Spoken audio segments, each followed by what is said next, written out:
House Representative Elise Stefanik has written a scathing judicial ethics complaint against Judge Engoron. Her letter is well referenced with many footnotes, including evidence that appears to eviscerate the case against Donald Trump. Let me read you her letter. Here it is. Dear Commission members, I write today to express my serious concerns about the inappropriate bias and judicial intemperance shown by Judge Arthur F. Engoron in New York's lawsuit against President Donald J. Trump and the Trump Organization. This judge's bizarre behavior has no place in our judicial system, where Judge Engoron is not honoring the defendant's rights to due process and a fair trial. These serious concerns are exacerbated by the fact that the defendant is the leading candidate for President of the United States, and it appears the judicial system is being politicized to affect the outcome of the campaign. Simply put, Judge Engoron has displayed a clear judicial bias against the defendant throughout the case, breaking several rules in the New York Code of Judicial Conduct. Last year, Judge Engoron told President Trump's attorney that the former president is just a bad guy who Democrat New York Attorney General Letitia James should go after as the chief law enforcement officer of the state. At the start of the trial, Judge Engoron infamously smiled and posed for the cameras. After the defendant won an appellate ruling against Judge Engoron on the appropriate statute of limitations in this case, the judge simply ignored the ruling. Judge Engoron entered summary judgment against the defendant before the trial even began, without witnesses, other evidence, and cross-examination. This, despite the fact there's disputed material evidence and there's no victim of the defendant's supposed fraud. Indeed, as the trial evidence has made clear, the defendant paid back the sophisticated Wall Street banks, on time, in full, with interest, as agreed. No insurance company paid a penny. And these banks and insurance companies, supposedly defrauded, continue to do business with the defendant. Yet Judge Engoron decreed before trial the defendant somehow committed fraud. Now, the judge is holding a trial with no jury to determine how much of Tish James' requested $250 million in damages, with no victims, he will extract from the defendant. How does this not violate the defendant's Seventh Amendment right to a jury trial? And Judge Engoron has made it crystal clear he doesn't care what the defendant or his attorneys have to say. Indeed, Judge Engoron illegally gagged them. Judge Engoron told the defendant, "We are not here to listen to what you have to say." He told the defendant's counsel, "I am not here to hear what he has to say, now sit down." And Judge Engoron even threatened the defendant's counsel if he filed a routine motion for a directed verdict, "You better not, Chris." Judge Engoron and his staff are partisan Democrat donors.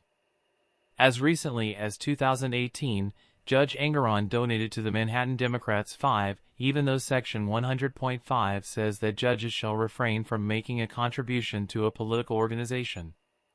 Section 100.5 also stipulates that a judge shall prohibit members of the judge's staff from contributing more than $500 in the aggregate during any calendar year to all political campaigns for political office.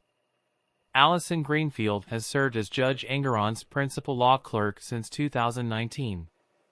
In both 2022 and 2023, Greenfield donated in excess of $500 to political campaigns. In 2022 alone, Greenfield donated $335 in political donations to Democrat candidates and causes. She's already given more than $1,000 in 2023 to campaigns. When President Trump's attorneys notified Judge Engoron responded by issuing an illegal gag order against President Trump's legal team. Judge Engoron has gone on to gag and fine President Trump for merely criticizing Judge Engoron's law clerk, which is core political speech protected by the First Amendment.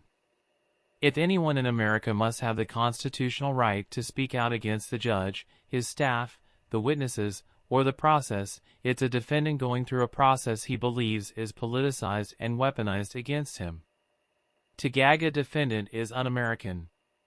It's an illegal prior restraint on the defendant's First Amendment rights, which even the progressive ACLU felt compelled to acknowledge after another Democrat judge, D.C., Obama U.S. District Judge Tanya Chutkan, illegally gagged President Trump.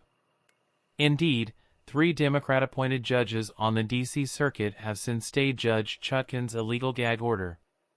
Judge Engoron put his judgment in serious doubt by issuing a summary judgment citing as evidence of fraud that the Trump Organization said Mar-a-Lago is worth between $426 and $612 million. The Associated Press reported that 2 top Palm Beach area real estate agents said that the club's sale of $1 billion or more would be possible. In fact, Judge Engoron ridiculously found Mar-a-Lago was only worth somewhere between $18 and $27.6 million. Any Zillow.com search shows that nearly 20 acres of prime real estate in Palm Beach, touching both the Atlantic Ocean and the Intracoastal Waterway, is worth exponentially more than $18 and $27.6 million. And Judge Engoron had in his hand the sworn deposition of Palm Beach real estate agent Lawrence Mones, who said the Trump Organization's valuations were reasonable and below my estimate for the market value of the property each year. Mones was asked in his sworn deposition about what sort of buyers would purchase Mar-a-Lago, and Mones responded, "I could dream up anyone from Elon Musk to Bill Gates and everyone in between. Kings, emperors, heads of state, but with net worths in the multiple billions." The judge wrote, "Obviously this court cannot consider an expert affidavit that is based on unexplained and unsubstantiated dreams." Judge Engoron apparently doesn't understand that expert opinions are dreams. And this is yet another example why Judge Engoron demonstrated bad judgment by keeping this case, instead of sending it to the expert judges in the commercial division where it belongs. Judge Engoron's bizarre and biased behavior is making New York's judicial system a laughingstock.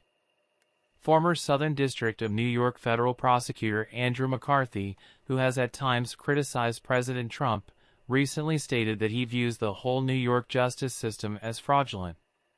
Section 100.2a states, "A judge shall respect and comply with the law and shall act at all times in a manner that promotes public confidence in the integrity and impartiality of the judiciary." Judge Engoron has grossly failed to do this.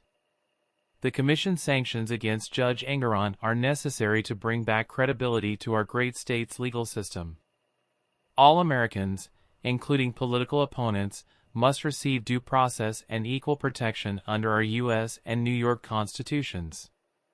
Judge Engoron's disdain for President Trump and his politics are evident, and the Commission must take corrective action to restore a just process and protect our constitutional rights. Judge Engoron must recuse from this case. This case is so much bigger than President Donald J. Trump. If Judge Engoron can railroad a billionaire New York businessman, a former president of the United States, and the leading presidential candidate, just imagine what he could do to all New Yorkers. Judge Engoron's lawlessness sends an ominous and illegal warning to New York business owners. If New York judges don't like your politics, they will destroy your business, the livelihood of your employees, and you personally. This commission cannot let this continue.